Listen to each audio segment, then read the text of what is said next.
Ako po si Ma'am Claudette Macabulos, Principal 4 po ng Matatalai Bato Elementary School. Meron po kami IT6 teachers, kasama na din po dun yung mga SNED teachers po natin. 4 po kami na non-teaching staff at saka po 1,595 learners po this school year.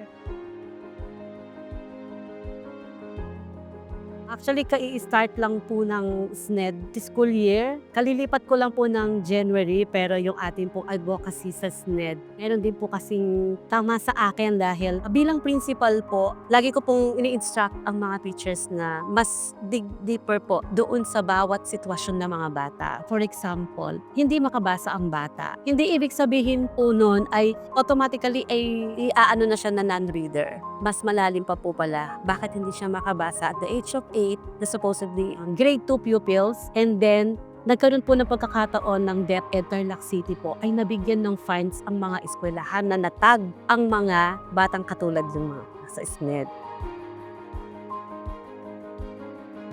Sa San Vicente po kasi ako galing, nagkaroon po ng pagkakataon na mabigyan po kami ng pondo. Meron po kami doon na 3 na bata na napadoktor namin sa developmental doctor. And then, nakita po doon na isang pupil po namin ng grade 2, ang level po ng kanyang ability ay pang 4 years old. So, kung ikaw teacher, hindi mo po namin yun nalaman. May tendency po na ipupush mo siya na mag-read dahil dun sa age niya. But because po doon sa ginawa po ng DepEd Tarlac City, nagkaroon po kami ng chance na ma-diagnose po yung bata. Ngayon alam na namin kung ano yung hakbang na gagawin para matulungan din po yung bata ngayon. Yun po yung kagandahan po dito sa division po namin. Talaga pong tinitingnan at yung mga bawat bata na katulad po ng mga naka-enroll sa SNED ngayon. At sana mas maparami pa po namin at magkaroon ng kakayahan ng aming school na ma-accommodate pa po sila. Kasi sino pa po kung hindi kami at ang mga magulang po, di po ba?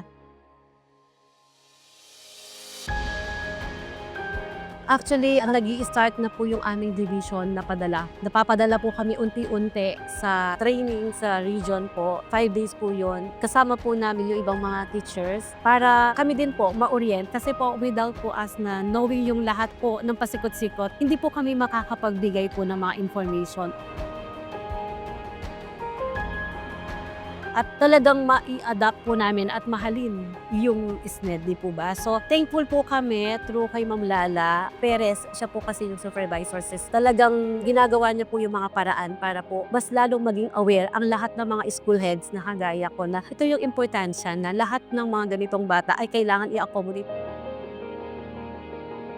Ako po tingin ko, lahat po ay concerned dito. From parents po, mga teachers, sa amin po ng mga schoolheads, ang buong division office, ang entire Department of Education, na ginagawa naman po ang lahat para po ma-realize po yung need po para sa special education, para sa ating mga children with special needs po. At sa lahat po ng mga katulad po niyo ma'am, ng mga organizations na talagang tumutulong po, malaking bagay po yun. So, taus-puso po ang aming pasasalamat sa inyo.